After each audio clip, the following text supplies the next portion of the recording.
Mohon maaf, Bapak-bapak dan Ibu-ibu sekalian, kami tentunya institusi Polri menolak kalau sampai ada usulan Polri berada di bawah Kementerian Khusus.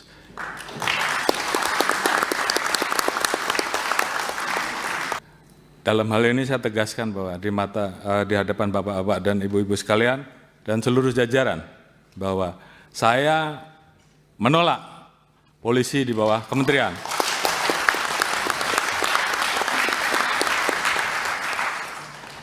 Dan kalaupun saya yang menjadi Menteri Kepolisian, saya lebih baik menjadi petani saja.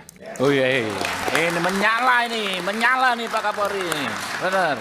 Oleh karena itu, saya anggap meletakkan Polri di bawah kementerian sama saja melemahkan institusi Polri, melemahkan negara dan melemahkan presiden. Oleh karena itu, apabila ada pilihan, apakah polisi tetap berada di bawah presiden atau polisi tetap di bawah presiden namun ada menteri kepolisian, Kapolri tetap memimpin, saya memilih Kapolri saja yang dicopot. Saya kira itu sebagai bentuk sikap tegas.